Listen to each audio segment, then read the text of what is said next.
From Bowling Green State University and the Institute for the Study of Culture and Society, this is BG Ideas. I'm going to show you this with a wonderful experiment. You're listening to the Big Ideas Podcast, a collaboration between the Institute for the Study of Culture and Society and the School of Media and Communication at Bowling Green State University. I'm Jolie Sheffer, Professor of English and American Culture Studies and the Director of ICS. As always, the opinions expressed on this podcast are those of the individuals involved and do not necessarily represent those of BGSU or its employees. Bowling Green State University and its campuses are situated in the Great Black Swamp and the Lower Great Lakes region. This land is the homeland of the Wyandot, Kickapoo, Miami, Potawatomi, Ottawa, and multiple other Indigenous tribal nations, present and past, who were forcibly removed to and from the area. We recognize these historical and contemporary ties in our efforts toward decolonizing history, and we thank the Indigenous individuals and communities who've been living and working on this land from time immemorial. Today's episode, we examine graphic design and the role it can play in underserved and marginalized communities. Joining me in the studio are Sadie Redwing and Andrea Cardinal. Sadie is a Lakota graphic designer and an assistant professor at Ontario College of Art and Design University, OCAD. Her work focuses on maintaining the visual language for sovereign nations. Andrea Cardinal is an assistant professor in the graphic design department at BGSU, as well as the co-director of Talking Dolls Studio in Detroit. Andrea and Sadie, welcome. Thanks for joining me in Big Ideas. Thank you. Yeah, thanks for having us. I'd like to sort of go backwards and to talk a bit about, for each of you, what led to your interest in graphic design, particularly as a tool for activism and advocacy. And both of you are also professors, so if you want to roll in pedagogy, feel free, but you can sort of tell the story as you want to.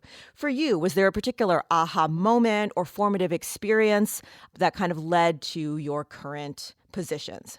Sadie, will you kick us off? Yeah, so I want to say that being a 90s baby has strong influence in wanting or just being exposed to graphic design or media and so forth. So grew up watching a lot of MTV, a lot of strong hip-hop influence.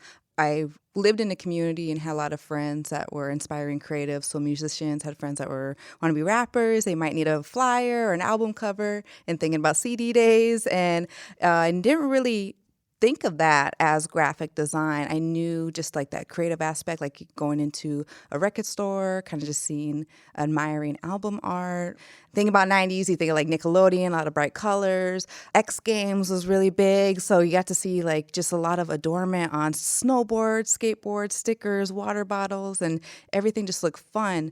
So when it came to I really would like to have a Native American imagery sticker on my water bottle. Where could I get it? So I think the wheels really started to turn as I progressed and really think about, man, I really have a lot of pride in my culture, but I don't see a lot of that pride in maybe more mainstream media, pop culture type of thing. So in looking for a place to go for education aspects, went to the Institute of American Indian Arts. They have a strong new media arts program, and there was exposed to many artists and creatives who were merging pop culture with traditional Indigenous culture within the area. And it's just so cool, and it just revamped a whole appreciation for a culture that has been looked at as maybe a little bit more craft-like, a little bit more, I want to say, hippie, or just never was essentially cool. So to kind of express that and share that, I think it just drives a new appreciation of youth wanting to learn more about cultural aspects. And I think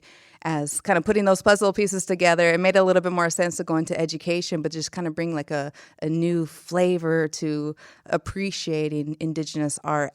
Now, I didn't expect myself to be in a teaching role, but just kind of bringing all the joys that I had within like my childhood growing up into the 90s and knowing what I like.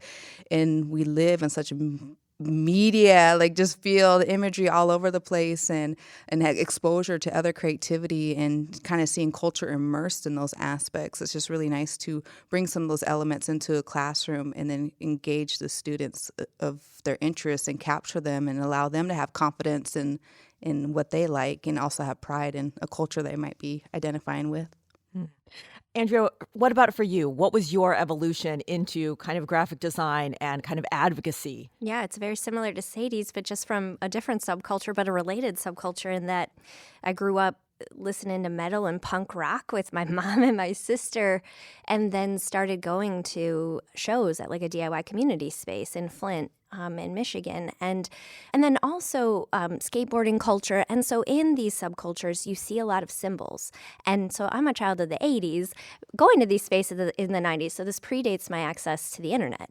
And so you have to have an insider knowledge to know what that symbol meant. I would see all these like punk rock symbols and be like, oh, I got to figure out what that is. And you couldn't just go look it up. I couldn't go Google it. You had to make friends. You had to ask somebody. You had to find the record at the record store. You had to kind of stumble upon this culture. And I love the idea of this kind of hidden knowledge or secret knowledge that symbols provide to us. And I became really enamored of those things. And then, what really kind of helped me to think about moving into education, specifically because of undergrad and because of my grad school experiences, I felt like my experiences as a kiddo coming from a working poor background from these subcultures just was not represented in the faculty that I was working with. And I also felt like there was this kind of stereotype of like the angry white man who was teaching me in all of these courses. And I just thought, there's so much that I want to undo with my with my students, and building a culture that is based around care and vulnerability and risk in my classes that I just didn't feel like I got to experience as a student. Can you give some examples from your own work of the way graphic design has this unique capability as a visual medium to motivate, educate, or inspire? So, Sadie, can you sort of talk us through? I know we're listening, so we can't see it, but sort of talk us through an example of the kind of work that really represents kind of your perspective on what graphic design can do. Right. So I think if someone were to Google some of my work or maybe hear a lecture, recording presentation, or attend a workshop, a large amount of my work really reflects historical knowledge. So being within the realm of graphic design, I never envisioned myself to be a historian in some aspects, but in order to understand visual languages of tribal nations, and if we live in a time where there isn't that competency, you really have to paint the picture or just kind of remind folks of history or just longevity of time. And usually to comprehend some of these visual languages, we see a lot of use within symbols, shapes, squares. You'll see it in my work that reflects beadwork, parfleche work, which is leather work painted with handmade paints and dyes, quill work, porcupine quill. So a lot of natural elements traditionally we use to make particular items. Now, when we work in a space in, let's say, 2022, now we're working with an Adobe. So how can we bring in some of these visual elements that you might see from a tangible piece made in like the 1400s and still maintain and preserve some of those practices, but maybe within a digital space? So to give a little bit of clarification, so beadwork, in order to understand or even see beadwork, you might take an art history class, or even visit a museum, or maybe documents or photographs taken from like the 1800s, but may not necessarily be in your hands to be able to feel it. So you might miss the context of where some of these symbols might originate, or maybe why they might look like a little bit of 8-bit character, like from an old Nintendo game or whatnot. But understanding that practice of weaving or stringing particular beads or shells together, it brings a unique aesthetic. And you see that with porcupine quills. We have a lot of jewelry that if you flatten a porcupine quill, and you can't really do much other than maybe like twist it, or it's not like a brush where you can have a really fine stroke. You're going to have a little bit more line work, a little bit right angle, 60-degree angle work. So if you look at some of my work, you see a lot of pattern or symbolic elements, and part of that is preservation and just to kind of share historical practices in a digital format. Now, when I mention that, in order to teach an aesthetic like that, you do have to kind of explain where some of these materials come from. So if you're taking a class, you're taking a graphic design class of mine, we're talking about the porcupine, like somebody may like not make the connection until they start to really see, oh, I understand that your tribe or your culture or within your identity, because you didn't speak English or because you didn't have books or the printing press or library, you had to document with a symbol. It's semiotics. So really introducing these concepts of why did that symbol help provide an oral history of, let's say, land preservation, something like buffalo mating, or just where do you go find porcupine quills, or just some elements, the importance of a symbol, because we didn't have books. And I think some people forget that sometimes. So really, in order for me to kind of teach a graphic design class with the focus of Indigenous perspective, there has to be understanding of what life was like pre-colonization. So trying to be contemporary in the arts, but also preserve history at the same time. Andrea, what about for you? Can you give us an example from your own work of the way you have used graphic design to sort of as a kind of pedagogical tool, right? Like for an audience to motivate, educate, inspire, move people to some kind of action. Yeah, I mean that is the definition that I'm always trying to give to our students. It's like we can make pretty things. You have that capability. You know, by the time you're a junior, you have some facility with software to other tools. But from that point on, we're really talking about ultimately the goal is to move people toward change. We ultimately want to be working towards justice. And so we're concentrating a bit more on thinking about different forms of oppression that exist in our communities. And for me, my probably most recent body of work, the last maybe 10 years, maybe 5 years, has been around direct action specifically. And that has shifted a bit, of course, because of the pandemic. But, you know, a few years ago, I just decided to start to build these oversized banners for our studio. We have a banner lending library, which was an idea that was brought to us by a friend and collaborator, Elle Weaver. And I thought, I can do that. I can help make banners. I can help make these oversized banners. That's well within my, skill range. And so I started creating these events where people would come to the studio, or I would host them at other spaces where we would create these big oversized banners, anywhere from 4 to 8 feet. The largest ones I've made are 4 foot by 10 foot. And then we would also just pull screen prints of posters. And we started building these events around labor. I mean, we were producing ephemera and sometimes hundreds of pieces of ephemera in a short period of time. But we're also talking, we're also eating, we're listening to music. We are communing through this labor that's being built. And it's through designing those experiences. I really see that as my artwork. It's through designing those experiences that ultimately, yes, we go and we use those banners at Direct Actions. But the very first banner workshop that I held, we created these 4 banners with the Assata Shakur quote, the kind of 4 stanzas of it. And then we took those banners to a 50-50 rally that was happening in Detroit, commemorating the uprisings from 1967 in Detroit, and then also conflict in Palestine. And we just sort of laid them out in the grass, and immediately people picked them up. They held them up. They posed with them for photos. Children were doing it. Our elders were doing it. It's like there was this immediate draw to just these sheets that had some letters painted on them. Just watching the way that people responded to that work, I thought, there's so much power here with such a little bit of effort needed.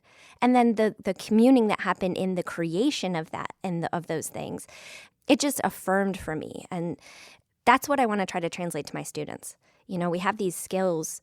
There are needs that need to be met. Whether you're working in a direct action sense or you are building beautiful things for people to look at, there's this way to build community around it, support that community, and build justice. We're going to take a quick break. Thanks for listening to the Big Ideas podcast. Question. Answer. Discussion. If you are passionate about big ideas, consider sponsoring this program. To have your name or organization mentioned here, please contact us at ics@bgsu.edu. Hello, welcome back to the Big Ideas podcast. Today, I'm talking to Sadie Redwing and Andrea Cardinal about how graphic design can be used as a form of protest and improvement for communities. Sadie, your work focuses a lot, as you've been talking about, on kind of representing history and contemporary Indigenous experience. Could you talk a bit about the way you think about the term sovereignty and how that is a part of your work? Yeah, absolutely. So I would say, and this falls right into talking about direct action and being active and wanting to have a voice, particularly if you come from a very small community or a small sovereign nation or a small little country within the United States. And sometimes you just feel like you're invisible or you're not heard, particularly around as we get into we're running into issues around like climate change or global warming, when there's a lot of knowledge out there that can be shared nationwide to really help some of these things. So I think what really kind of allowed me to step foot in the research around visual sovereignty is really bringing identity to Lakota tribes within South Dakota and North Dakota. So in 2016, the fight against the Dakota Access Pipeline, which is bringing oil through some of the reservations of the sovereign nations, which potentially would contaminate freshwater cleaning supplies.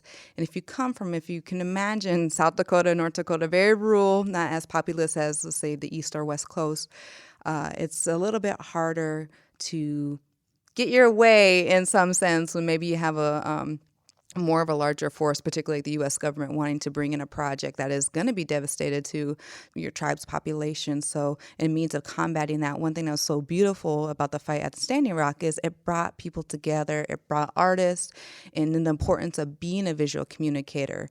Now, in areas like that sometimes, particularly when working with a demographic, if more non-Indigenous designers are participating in that aspect, they might mistakenly, or even they might use stereotypes. So if you're seeing mass stereotypes that are representing, let's say, a tribal nation, it doesn't give identity to the country, the nation of Standing Rock. What has allowed me to share voice in this concept of sovereignty is, why are we relying on, let's say, buffaloes, medicine wheels, headdresses in a movement like this when really we should be amplifying the voice of Standing Rock? How does Standing Rock write? What is their language? Why aren't we seen as a nation? Who or how? What can a graphic designer do to push to recognition? So it kind of really push these doors, or open these doors, and push this thinking of, man, we live in the United States, and the United States doesn't recognize all these neighboring little mini countries inside of it. Why? Is it because we don't visually see it? And then even opens and starts to ask, like, how do we know other international aspects of countries, little countries at the same size as some of these reservations or these sovereign nations? And we recognize them globally. Do we recognize them because we see them in the Olympics? How much graphic design goes in with the Olympics? FIFA World Cup is coming up. How much graphic design goes into FIFA World Cup showing nationality? So visually communicating nationality, which would be define visual sovereignty. And I feel like to this day, we just don't have enough visual sovereignty of tribal nations in the United States and Canada yet. But many opportunities for graphic designers to bring those to light. The Banner Lending Library project in Detroit, my work was directly inspired by the work that I was seeing happening at Standing Rock and other environmental justice actions where there were these giant oversized banners being made. And I thought, oh, I can figure that out. I can figure out how to do that. And ultimately in support of other water rights issues that were happening, of course, in Flint, Michigan, my hometown, in Detroit, Michigan, we have huge human rights violations with regard to water. And then also I live in Toledo, and a few years ago, we had a huge issue with microcystin toxin in Lake Erie, and our water supply was undrinkable for about a week. At that time, I had 2 babies in cloth diapers, and we could not touch our water. And so we were so inspired by the actions, the direct action, the art making, the communing that was happening in that fight against injustice of an invasion of a sovereign nation within the United States was important for us to be able to see and learn from. For me, years ago, I just stopped feeling like I could make pretty things. I just wanted to be very direct. And literally it is that, like, just painting letters on sheets. It is like I just want to be as direct as possible. And sometimes that involves like color palettes. It might go as far as color palettes. So, certain actions, we have conversations with, usually I'm working with a communications team. That team is deciding what the language will be that will go on these pieces of ephemera. And they're much more skilled at thinking about that. And then I'm much more skilled at sort of facilitating the actual production of pieces. But I'm thinking more about, how does something read sort of logistically from a distance? How can we communicate? And that's what those giant banners specifically at Standing Rock were so powerful. It's like you can read that from a drone. You can read that from, somebody, a photographer shooting that from, yards away. And so I think I've just been thinking more about how can I be as straightforward as possible with, I mean, maybe I'm choosing fonts and color palettes, but other than that, it's just trying to create impact through quantity and directness. Can you talk a little bit about your work with talking dolls and how kind of creating alternative spaces is an important element of the work that you're talking about? Yeah, I mean, my work now is sort of transitioning into these ideas of beloved community spaces. Beloved community is the work that was started by a 15th century theologian, but then brought to the forefront by Dr. Martin Luther King, and then extended by the work of Grace Lee and Jimmy Boggs in Detroit. And so it's really from learning from them. I'm a student of their work. And thinking about how we can create spaces that are transformative, not through what we are protesting against. It is that is a component. But what are we protesting for? Ultimately, what are we trying to build? And we have to build it. With the very little energy that I have living with chronic illness and disability. And so I'm more focused in thinking about, for sure, anti-racism, racial equity, and disability justice. And so my work is transitioning into that. How do we start to, as a designer, I'm making less and less ephemera. Like I still will make a poster. I still will make an identity. I still do, capital G, capital D graphic design freelance on the side every once in a while. But my work is really about designing experiences. And those experiences are as straightforward as buying some food, getting some music, putting some art supplies out. Let's make a thing. Or you can make whatever you want. I usually have stations where there are pre-burned screens that can be pulled, similar to what Sadie was talking about, or open screens where you can cut stencils out yourself and just pull a handful of posters of something that you just created just then. So yeah, my work is really about just designing those experiences, designing those workshops. And it is about skill sharing. I'm trying to get folks to see, like, you could buy a couple screens for $30 a piece. You can buy some ink for, $30, and you can pull literally hundreds of pieces of ephemera within a short period of time. Now you can take those skills back to your communities, and you can hold these communal workshops together to support whatever action needs to happen in your particular community. At Talking Dolls, that's sort of my niche. As a studio, we have a space that then people can come and perform these types of workshops. Experimental art is created there. And then also just gathering as a base, within our neighborhood in East Detroit. And there's not any expectation of buying something. There's not any expectation of you have to look or act or be a certain way. It is just Real safe. Yeah.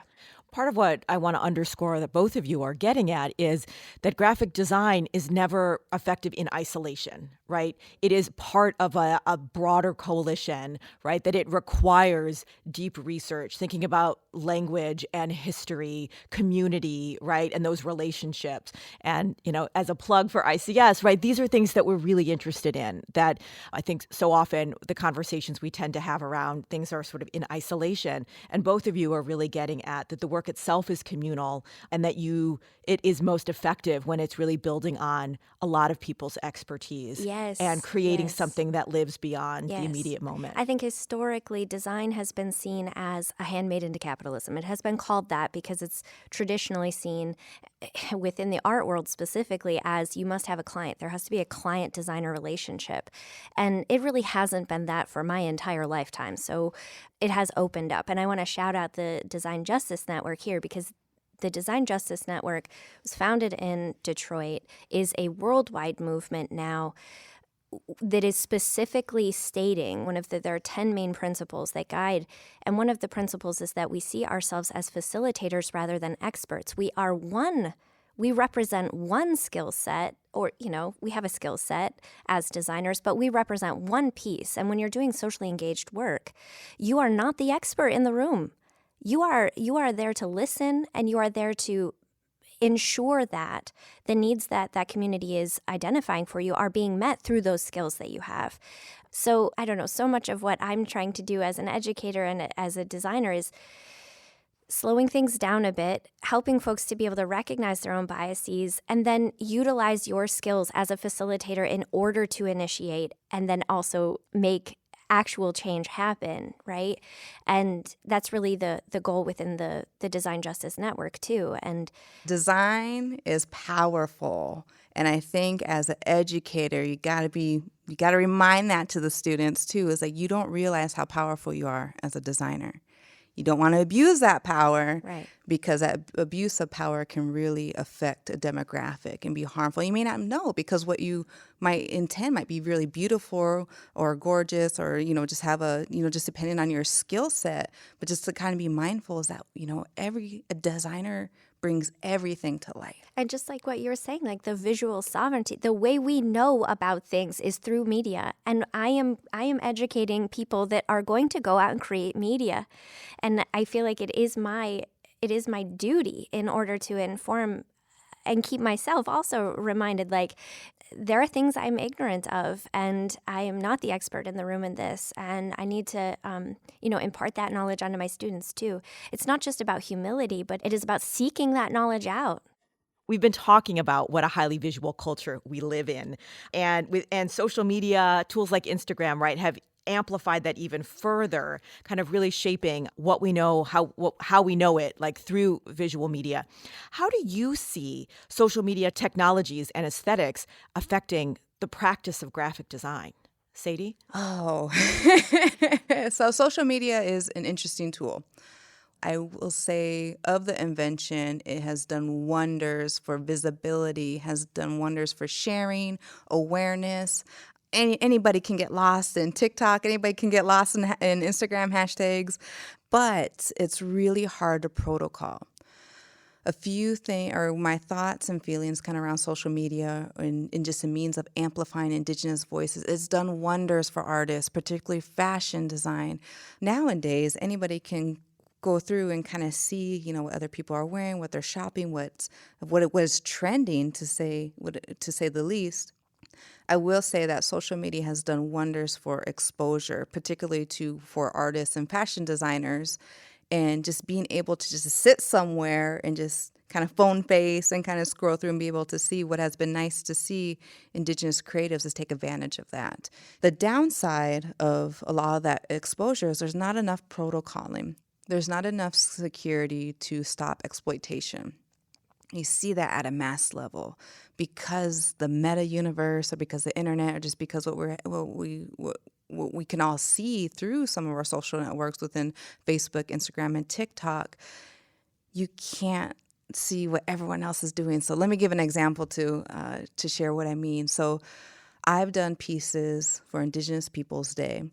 I've seen people take some of my graphics, manipulate them, and sell them for another cause, or just because they just wanted something that looked Indigenous, and maybe they threw my design on a Native American Heritage Month flyer without asking that permission. But you can do that. Anybody can screenshot. Nowadays, anyone can throw a filter on that has any type of manipulation. We can do a facial recognition. So even that scare of technology, which is so easy, the user experience on social media is providing some of those scary aspects within technology. It's like a love-hate relationship. I really love, because I get to see, when I can't physically be in a space, to see what other creatives are doing, get inspired, and be able to support local. And even through a place like the pandemic has really had us utilize that space. But also there's a lot of fear in the exploitation aspect, which is very harmful, particularly coming from an identity and culture that it has a strong history of being exploited. So it's like, I wish we had a little bit more security in those aspects. But there are benefits of that technology. And I feel like we're still at the beginning point on how are we going to navigate through that. On the subject of the tyranny of the visual, I'm curious about, especially with the history of graphic design, kind of corporate art, right? And I think when most people hear graphic design, they think about logos, right? And that is incredibly effective, right? Most people can recognize more logos than they could current heads of state of sovereign nations around the world, right? And so this relates to social media. It relates to what you're talking about, kind of moving away from that. But how are you thinking about counteracting not only the tyranny of the visual, but the way that so much of that is monopolized by kind of major corporations? And Are there particular strategies or approaches you're taking yourself or encouraging your students to take to use graphic design in different ways? I think it probably started in the 90s, and then certainly because of social media, we have much more visually literate and media literacy in younger and younger folks. And there's this idea of trust. Whereas, maybe the brands of, say, my parents who are, from the boomer generation, they may have this like brand there was this strategy in branding to build trust with your customers, right? And then you just buy that, or you keep buying that brand because it works well, and you've harnessed design in order to create the community. But then because the product worked well, people do continue to buy it. But starting in the 90s and moving forward, we have this rise in understanding the actual goals of those brands are not necessarily to get your clothes clean or whatever. It is to make money and to build power, and then ultimately political power. And then how do those companies then utilize the capital from not paying their employees or outsourcing labor in order to curry favor with elected officials? And so there becomes this awareness about what's actually going on behind maybe, your favorite brand of shoes. And of course, social media helps us to understand that a bit more. So there is this certain level of sophistication with again, younger and younger folks to be able to recognize that there are ulterior motives here. And I just think that those things are always going to be there. I think certain numbers of my students are like, no, I want to go and I want to design for these companies, and I want to have a good job, and I want to be able to support my family, and I want to be able to, have a home. And I don't fault any of them for that. There is dignity in all work. But for me, I think that there is this potential to create the community in the future and the culture that we want if we interrogate those structures a bit more, because we have so much power as makers of media. And again, I see that that's where my duty lies as an educator, that there are multiple paths that you can take. Thank you both so much for joining me today. It's been a pleasure to talk with you. Listeners can keep up with ICS happenings by following us on our Twitter and Instagram at ICS BGSU or on our Facebook page. You can listen to Big Ideas wherever you find your favorite podcasts. Please help us out by subscribing and rating us on your preferred platform. To suggest a topic for a future episode, you can visit us at bgsu.edu/BG Ideas. Our sound engineers for this episode were Ryan Turner and Marco Mendoza, with audio editing by Deanna McKeegan and Marco Mendoza. Research was provided by Sophia Mikulski, with editing by Joe Elia.